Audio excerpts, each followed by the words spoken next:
Yeah, I work for a company called Pilot Rock Investment Partners. We manage money for several wealthy oil families and other clients. And we started investing in, right from day one, we invested in AT&T Wireless in the beginning of the decade, and that was a great bet for us. And from the wireless space, when the payment networks were being demutualized, we took a look at this and we realized that this has got to be one of the best businesses we've ever seen, because it combines all of the benefits of scale and growth of technology companies with the network effect of telecom companies, but with barriers to entry of banks, right? It's one of the biggest problems with tech is, I get pitched Apple stock every day, it seems, and my biggest problem with it is, what if two guys in a garage are able to invent something that's able to make their best products look obsolete in 2 years? And we've seen it happen in technology many times before.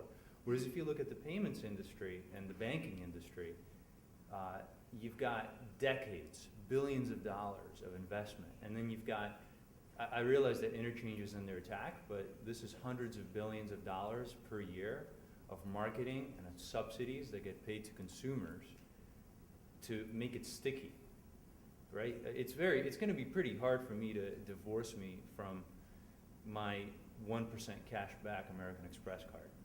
And I think it's not just about kind of delivering me some coupon on a mobile phone. There's real value that's extracted by the networks from merchants and turned into a subsidy for consumers. And I think a lot of the players in the mobile space here will probably wind up siding with these large networks over time, because at the end of the day, it's just cheaper to become an issuer, right? Why rebuild a network when you can just become an issuer on one of the existing networks? And the networks today collect about 20 basis points of whereas interchange can run close to 2% in many transactions. So I guess what I want to get to with the emerging markets is none of this is there today. There is no acceptance ecosystem, like you mentioned, Hunter. There's no electricity in some of these places. I mean, people literally have a solar panel on their roof to charge their mobile phone. There's a company owned by Acumen Fund that is starting to make these right now. But they don't have electricity, but they have a mobile phone. So when we look at this, we see an incredible opportunity to create competing payment networks that leapfrog existing NFC card-based technologies that would take years and tens, if not hundreds of billions of dollars to build out over millions of square miles and billions of people. So we're looking at investing in companies that will offer an effective way to play this today. And quite frankly, I think Afrique is a great example of that. So they were early on. My personal interest in this is we frequently, I'm Catholic, so our church is routinely sending money to places all over the world. And the way we get the money there is in small amounts physically carried by a human being, because the money won't get there if we don't physically carry it there. So if you can create a banking system that allows us to put money directly in the hands of, not just for relief aid and that kind of stuff, but development aid, microbanking and microlending, a lot more stuff we could actually do. So I mean, there's that sort of human dimension of it. Instead of Haiti being run by NGOs, human beings could say, I want to support a women's cooperative so that they can create something, get market value for it, and help develop the country. And I don't want to give the money to the NGOs because I don't believe they're spending the money properly. It doesn't get to where it's supposed to go. Right. well, but at the end of the day, I realize that this all may sound really exciting, but some of you may be skeptical about this. I sat in an investor meeting with one of the big payment networks in this country last September. And the most touchy question for them was the question about M-Pesa. What do you guys think this is going to do?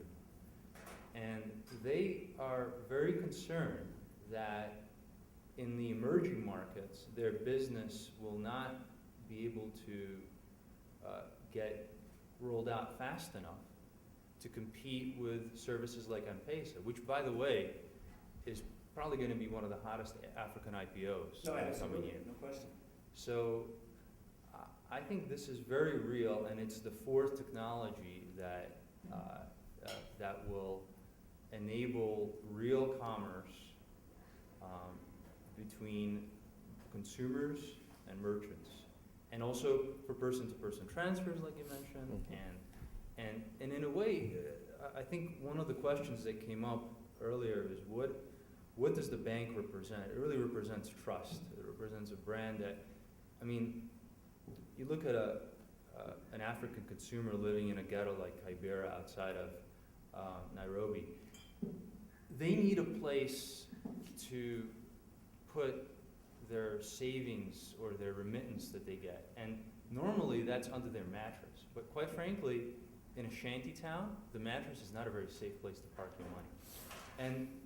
But all of them have money parked on their mobile phones. Safaricom mobile phones will have, potentially $10, $20 balances on them at all times. And that's a very natural transition to go from saying, okay, I trust that this phone company can store my money and I can use it for talking, I could transfer these minutes to another consumer. I think the jump from that to saying, I could actually store more money on here and I can use it to transact, I can use it to pay bills, which is one of Afrique's biggest growth drivers today. I think that's a much smaller leapfrog than to say, okay, let me go to a bank branch, get a checkbook, get a debit card. That to me is just not going to happen in many parts of the world. So that's why we think in the developed world, the existing payments infrastructure is probably going to evolve, but the big players have great barriers to entry. They're probably still great. Visa and MasterCard at 11 and 12 times earnings are great investments today, in my opinion. But Which you bought when they went public and you still own, right? we still own both of them. But in the developing world, I think there are tremendous opportunities to build new payment networks and maybe sell them to Visa and MasterCard. But, that's my point of view. Yeah. Just on personal investing note for everybody that's here, are there any funds that you're now tracking that have significant exposure in sort of peer-to-peer mobile banking in Africa that are noteworthy? I think the biggest one is going to be, the biggest opportunity to invest in that is probably going to be the M-Pesa IPO for if you want to just buy something in your brokerage account. Otherwise, you really got to go to a venture type. Okay, so your stock tip for the morning is M-Pesa. IPO. Yeah. It's going to be big. Now, the issue is, do I buy immediately or wait for the inevitable selling of some shares into it, right? And you know how that works. Yeah, I sure do. Well, there's really a lot to be said. I mean, Gary, you mentioned, how do you actually get the funds to the people that need it? And I'm familiar with two different projects that are underway to marry what they have in terms of an infrastructure and a system to mobile banking in terms of what's called remittance. And that's, one is microloans and one is students traveling abroad. But not to focus too much on the micro and really look at the macro and, what Elliot's speaking about in terms of a fundamental dynamic shift away from the developed world, which just really means it has incumbency and vested interests that wish to keep things the way that they are, as all do, and then other places that have been just completely ignored purely from an infrastructure perspective, which you look at that as the basis and say, okay, well, we can't invest in anything, there's no infrastructure, there's no electricity, there's no this, there's no that. In Africa, that's all changing. And they're going to figure it out, and they're going to have the benefit of the past 2 decades of development in DWDM and Ethernet and IP from their network perspective, which nobody else had. We're still living with legacy copper TDM stuff here and in other places. They won't have that. They'll have a very smart way to build, very cost-effective way to build, and lots of mobile phones, and they'll just get out there, and people will find ways to use the sun to charge them, but they'll be doing all sorts of interesting things with commerce. One of the developments that I found that was particularly interesting was France Telecom and what they did. France Telecom, rather than working with the bank to use their license to get into the mobile banking business, actually applied and got their own bank charter. And France Telecom is a bank. Okay, what does that now mean? Well, you're just walking down the street, Champs-Élysées, and you see France Tel, whatever store they sell phones in, you get a plan, and that's now your bank branch. If I was a bank in France, I'd be scared, because they're closer, they are, as the mobile operator, closer to the customer than the bank. Like you said, I have checkbook, big deal. What does that do? I don't want to go to my bank. I want to stay away from my bank. I've always wanted to try and do my banking online and such. But I go to that mobile phone store a lot. I go to get devices, accessories, see the new plan, pay my bill, blah, blah, blah. Well, bill pay is tied to this. So if you open a France Tel bank account with a new mobile subscription, we'll give you a discount, first month free, a free attachment, whatever. And they're going to have people signing up, opening up bank accounts overnight. What's that going to do to traditional banking? And how's that going to bleed over into other countries? And what impact is that going to have? And will all of a sudden banking regulators, from being influenced by banks themselves, start saying, well, telecom companies aren't allowed to be banks because they're an incumbent vested interest that doesn't want to see change. There'll be some tumult. But if you look at Bharti and you look at their acquisition of Zain in Africa, and Bharti already had one of the largest mobile banking platforms in the world, and I think they've got 300 million subscribers in India, and they're just getting started. That's like the whole US. And now they just moved into Africa. What is that going to mean? I think Bharti is a good pick as far as I'm concerned. I agree with that. They're going into a country with a basis of nil. And they bought Zain, which was probably the best thing going there, maybe Vodafone, whatever. But that type of technology basis coming into a continent, not a country, a continent, that with investment capital is going to push so many other things to occur. And you're just going to see wonderful investment opportunities flow from that. And the interesting thing is you'll be able to spot trends from what happened early and what was successful, because they're all going to repeat many times over in different countries, but very fast. It'll only happen in a few years, and it'll be, quote unquote, developed, but on, as Elliot said, a new platform in a new way. And it most likely won't happen here, because the powers that be like it the way that it is, and they'll control the pace of change, as we've seen with the demise of telco and TDM and the rise of new things.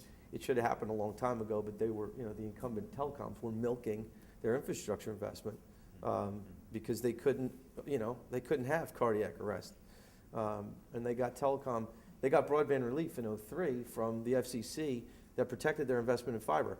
That is now 8 years ago, okay? That's the rate of change here. Whereas if you look at other countries that didn't have that influence, they've already moved to a pure fiber, DWDM, Ethernet, IP network, and they've got whiz-bang mobile technology, and so I could see those same things being applied here to banking as per what we just discussed. And you've got about 3 minutes to make